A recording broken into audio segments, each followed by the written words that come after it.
Indonesia 100 tahun yang lalu.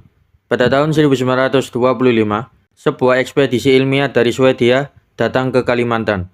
Ekspedisi ini dipimpin oleh Dr. Mjokbok, seorang ahli dari Swedia yang sebelumnya menjabat sebagai kurator di Museum Sarawak di Krucing. Museum ini terkenal karena memiliki koleksi serangga dan benda-benda etnologi atau kebudayaan yang sangat lengkap khusus mengenai Borneo. Museum tersebut didirikan pada masa pemerintahan Raja Broke yang pernah memimpin Sarawak. Dr. Mjokbok bukan orang baru di dunia penelitian. Ia sudah sering memimpin ekspedisi ilmiah antara lain ke Australia dan Kalimantan Utara, serta menerbitkan berbagai laporan dalam bahasa Inggris dan Jerman. Sebelum memimpin ekspedisi ini, ia juga sudah pernah berkunjung ke Hindia Belanda. Ekspedisi Swedia ini bertujuan untuk meneliti daerah Apokayan, sebuah wilayah pedalaman di Kalimantan yang dihuni oleh berbagai kelompok masyarakat Dayak. Kita berpindah ke tema lain. Pada Agustus 1925, perusahaan kereta api negara, Staatspoorwegen, yang mengelola jalur-jalur kereta api di Hindia Belanda, menerima saran penting dari Dinas Pertambangan. Saran ini berkaitan dengan perbaikan dan pembangunan infrastruktur rel kereta api. Inti dari saran tersebut adalah agar perusahaan kereta api negara dalam pembangunan drainase dan penataan batu di gorong-gorong serta bendungan rel kereta api mulai mengadopsi teknik konstruksi yang terbukti berhasil dalam pembangunan bendungan. Dinas Pertambangan melihat bahwa sistem yang dipakai untuk membangun bendungan lebih efisien dan kuat. Dengan kata lain, Dinas Pertambangan menyarankan perusahaan kereta api negara tidak terpaku pada cara lama, melainkan menggunakan metode yang lebih baik yang sudah diuji coba di proyek-proyek besar lainnya.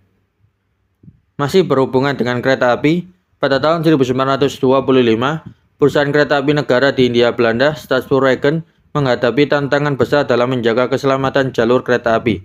Masalah yang sering muncul adalah tanah longsor dan bencana alam lainnya yang bisa mengganggu jalannya transportasi.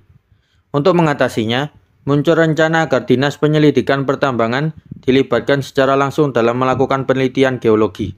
Dinas ini dianggap lebih berpengalaman dalam memberikan nasihat teknis yang berkaitan dengan kondisi tanah, bebatuan, dan resiko alam. Dengan begitu, setiap pembangunan maupun perawatan jalur kereta api bisa lebih terjamin keamanannya.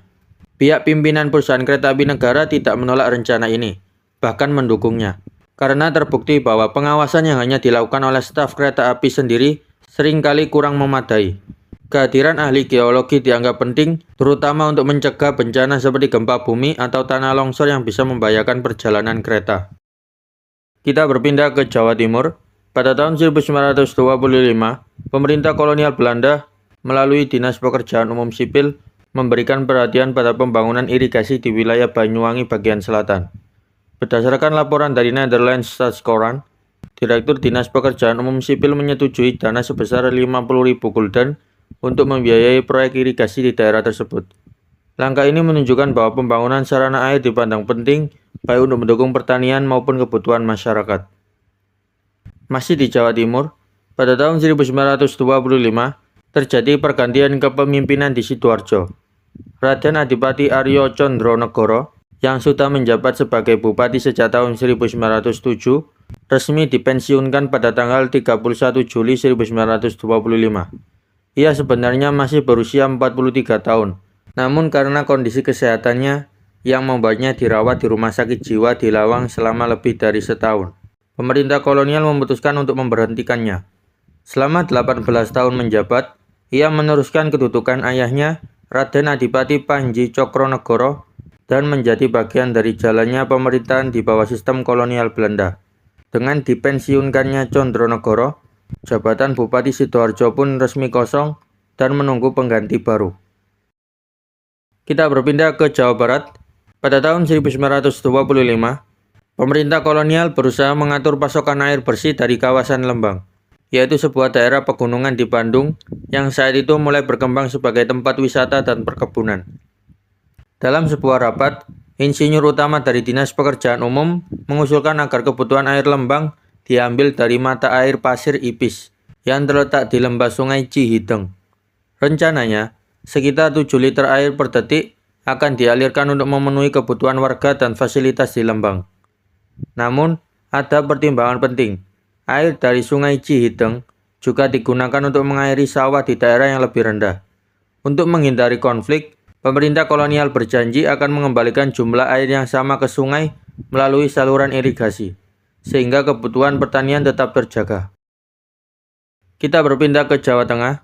Pada tanggal 25 Agustus 1925, Mangkunegara VII mengadakan perayaan besar untuk memperingati hari penobatannya sekaligus ulang tahunnya. Acara ini berlangsung meriah dengan kehadiran berbagai tokoh penting, baik dari kalangan bangsawan Jawa maupun pejabat Belanda. Hadir antara lain Residen Surakarta, pengelola kekayaan Kasunanan Surakarta, kemudian Pangeran Ngabeyi yang merupakan putra Susuhunan Surakarta, dan Pangeran Kusumo Diningrat yang adalah saudara Susuhunan Surakarta. Hadir juga para bupati serta banyak bangsawan dari pihak Susuhunan Surakarta dan Mangkunegara. Selain itu, para pejabat Eropa dan tamu undangan dari kalangan swasta juga ikut hadir. Semuanya mengenakan pakaian resmi. Setelah acara perayaan selesai dan para tamu undangan meninggalkan tempat, dilakukan pengangkatan jabatan baru yang sudah diberitakan di video episode 10, yaitu pelantikan Raden Mas Sarwoko Mangunkusumo dilantik sebagai Patih Mangkunegaran, sementara Raden Mas Panji Darko Sugondo diangkat sebagai Bupati Karanganyar. Kita kembali lagi ke Jawa Timur. Pada tahun 1925, pemerintah Kota Kediri sedang giat melakukan modernisasi infrastruktur kota. Salah satu proyek penting saat itu adalah pengaspalan jalan. Pekerjaan ini, yang merupakan kelanjutan dari tahun sebelumnya, berjalan dengan sangat baik. Para pekerja diuntungkan oleh cuaca yang mendukung, dan mereka berharap musim kemarau dapat bertahan hingga akhir Oktober. Semula, pemerintah kota hanya menargetkan menyelesaikan 1 km pengaspalan tahun itu. Namun, karena kemajuan yang pesat, target diperluas menjadi lebih dari 1 km. Beberapa ruas jalan utama berhasil diperbaiki, antara lain jalan menuju stasiun, sebagian jalan alun-alun, serta dimulainya pekerjaan di Jalan Klenteng yang dikenal ramai lalu lintasnya. Selain itu, jalur timur Jembatan Brantas menuju Semampir juga masuk dalam proyek. Kemudian diteruskan hingga Jalan Balowerti dekat kantor pos, lalu ke Jalan Ringinsari sampai jalur rel kereta api. Dengan selesainya seluruh rencana itu, Kediri akan memiliki lebih dari 3 km jalan beraspal. Kita berpindah ke topik lain. Pada tahun 1925, pemerintah kolonial Belanda mulai lebih serius mengatur data mengenai harga sewa tanah di Hindia Belanda. Para kepala pemerintahan daerah, kecuali di wilayah kerajaan seperti Yogyakarta dan Surakarta, diminta mengumpulkan dan menyerahkan catatan tentang harga sewa tanah garapan. Catatan ini terutama mengenai penyewaan tanah oleh penduduk pribumi kepada pihak non-pribumi. Kepala-kepala pemerintahan daerah diminta untuk mengumpulkan data akurat mengenai harga sewa tanah yang terjadi di wilayah mereka. Data ini sangat penting karena praktik sewa-menyewa tanah seringkali menimbulkan masalah ekonomi dan sosial bagi petani pribumi.